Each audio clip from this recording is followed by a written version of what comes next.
Mais j'ai uriné sur moi dans le bureau du juge.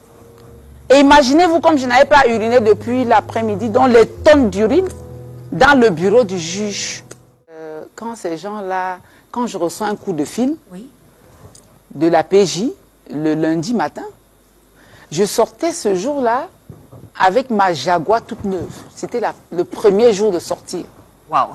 Donc j'avais pris rendez-vous avec des amis à 13 h pour aller déjeuner, arroser un peu ma Jaguar. Donc vous pouvez imaginer, je sors de ma maison avec ma Jaguar, je suis tirée à 4 épingles. Et vers 9 h, je reçois un coup de fil, on m'appelle la PJ. C'est quelqu'un qui me dit, je ne vais pas citer son nom, je vous dis qu'on ne fait pas de publicité négative, surtout quand c'est négatif. Alors, il me dit, mais je vous appelle sur la PJ, il y a un dossier ici vous concernant. Je dis, mais ça va se faire comment? Il me dit, non, vous me dites quand est-ce que vous allez passer? Je lui dis, mais je passerai vers 11 h. Et vers 11 h, j'ai oublié. Il me repasse un autre coup de fil, je suis dans mon bureau. Ça, c'est en 2012. Je démarre ma Jaguar, je vais à la PJ, je gare ma voiture, je descends et je demande, mais je monte les escaliers, je demande le bureau, monsieur, il me dit non, son bureau est là. Je vais dedans, je trouve le monsieur assis, je veux me présenter, mais il me dit non, non, je vous connais, asseyez-vous. Je lui dis, bon, qu'est-ce qu'il s'agit de quoi? Il me dit non, c'est même pas moi qui vous convoque, c'est le procureur de Douala qui vous convoque. Je dis, mais ça va se faire comment? Il me dit, mais je vous amène tout de suite. Le monsieur me dit, mais vous êtes en état d'arrestation, vous ne continuez plus d'appeler. Je dis, quoi? En fait, quelque chose me vient à l'esprit. Je dis, mais je n'ai pas reçu de convocation, j'ai rien reçu. Bon, je fais donc semblant de me lever pour partir. Le monsieur me dit, vous êtes en état d'arrestation, comme dans le film de Igwe. Les tubes nigériens, là. Et il me dit, vous êtes en état d'arrestation. Et c'est comme ça que il m'amène. Ouais. C'est comme ça qu'on me conduit à Douala. Je vais aller en des petits morceaux très choisis. Et j'entre dans son bureau. Il me dit, mais vous êtes entré dans des salles de à Yaoundé. Vous avez imité la signature de tel. Vous êtes l'armoirie de l'État. Je dis, quoi? Il me dit, oui, vous. Mais je dis, mais attendez, c'est de moi que vous parlez, monsieur le procureur. Il me dit, oui. Il me dit, mais si vous ne savez pas de quoi je parle, allez attendre au couloir. Je suis allée attendre dans le couloir du procureur de grande instance à Douala, parce qu'il m'arrête comme ça, il me transfère. Violant ainsi tous les textes. Je reste là jusqu'à 22 h.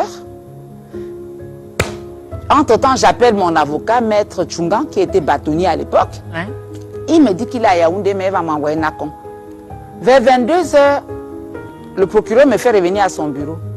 Comme vous dites que vous ne savez pas de quoi il s'agit, je vais vous transférer sur le juge d'instruction. J'arrive donc aux grandes instances, je trouve un monsieur debout, je n'avais pas encore eu affaire avec la justice à l'époque. Je trouve donc quelqu'un debout et une dame assise.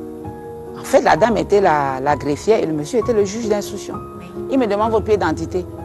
J'ouvre mon sac, je lui remets ma pied d'identité. Il donne la dame assise.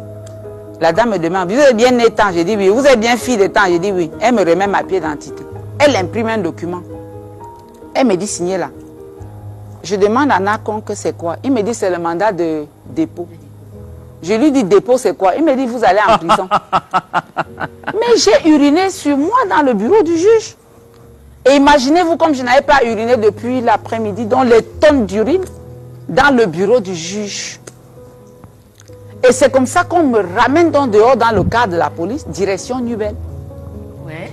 Et quand vous arrivez à Nubel? J'arrive à Nubel, oui. Réduite à ma plus simple expression. Oui. Puisque tiré à 4 épingles, mon pantalon mouillé des urines, vous riez, mais c'est terrible.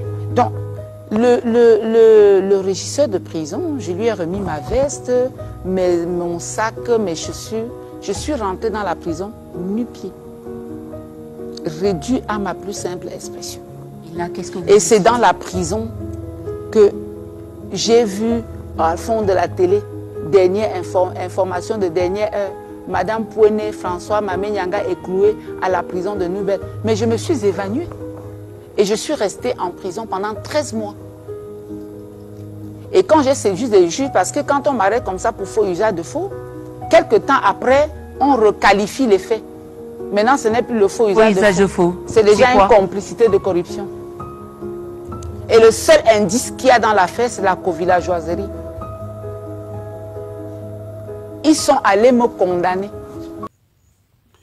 Très chers frères et sœurs nord, sud, de l'est à l'ouest, bonjour, bonjour, bonsoir.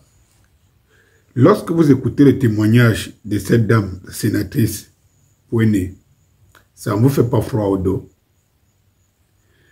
Vous vous rendez compte que cette dame, en ce que je sache, ne traîne pas de casseroles derrière. Ils sont rares comme ça dans ce pays, qui se pavanent, qui sont fiers de leur réussite. Et donc, on ne saurait aujourd'hui présenter comme des sources qu'on ne peut pas savoir d'où elles sortent. Mais lorsque cette femme puissante vous raconte la manière dont elle a été arrêtée, interpellée, jusqu'à faire 13 mois de prison, ça ne vous dit rien. Ça ne vous dit rien. Parfois, on se dit cette justice est une justice pour les pauvres. Mais non, elle est une justice pour le clan. Oui, pour le clan. Si tu ne fais pas, lorsque vous l'entendez parler, vous vous rendez compte que elle est un électron libre. Et que jusque-là, elle n'était pas dans un clan, elle n'était pas dans un... Elle savait qu'elle faisait ses affaires, elle avait son argent et tout, mais elle ne savait pas que dans cette société, cela ne suffisait pas.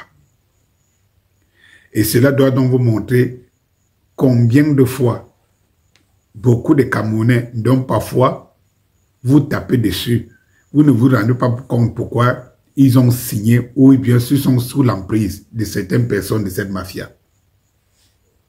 Comment est-ce possible dans un état normal? Comment les juges peuvent tordre le droit comme ça? Je dis qu'à une personne puissante, il faut donc savoir que pour qu'on en arrive là, avec une dame comme celle-là, il fallait que ça soit une histoire de puissance et non une histoire de droit. La chaîne Médiatitude, je crois, a mis cet élément juste comme ce qu'on enseigne aux Camerounais et ce qui fait vraiment état de la quantité. Quand je vois que c'est les médias qui le font, ça veut dire que le titre c'était « J'ai uriné sur moi ». Ça veut dire que le plus important qu'on met ici au devant, c'est le fait que la sénatrice avait uriné sur elle parce qu'on l'avait arrêtée. Et je trouve ça minable. Le fond même n'est pas plus important. Le titre montre que le plus important, c'est des intrigues qui en découlent.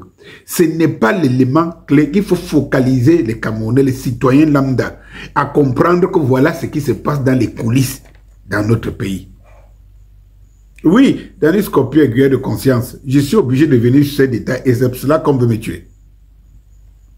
Et je veux vous dire, lorsque je m'intéresse à ce genre de détails qui sont très importants, qui illustrent l'état de notre pays et qui essayent de faire travailler les méninges, vous allez voir que les Camerounais ne s'y intéressent pas. Effectivement, ils s'intéresseraient au sujet parce qu'on a mis Pouéné, la dame dont nous connaissons, la milliardaire dont on connaît, avait uriné, pissé. Elle a dit dans une chaîne de télévision qu'elle a pissé sur elle le jour où on a signé son mandat de dépôt.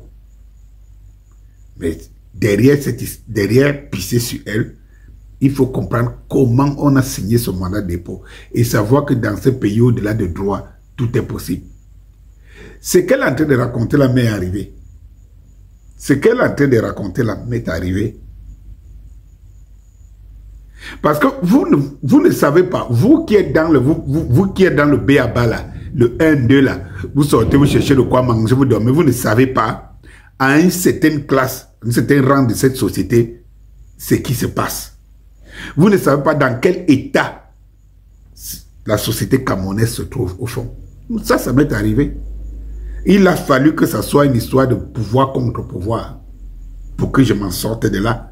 Ça dit qu'on te prend manu militari, on te dit tu as un mandat ici, après là, après là, un procureur a signé, après machin, j'ai été victime de ça. Il a fallu que je sente dès le départ, que je sente l'odeur de la mafia qui est derrière moi, qui veut régler les comptes, et que je dise ok d'accord, je prends les taureaux par les comptes, où je suis dans les scorpions dans ce pays où je ne suis pas. Mais je vous dis, les gens vont en prison. Rien que pour une histoire de pouvoir dans ce pays. Samuel Eto'o vient nous sauver. Accepte d'être le prochain président de ce pays pour nous enlever ces genres de pratiques. C'est grave. C'est très grave. Bonsoir.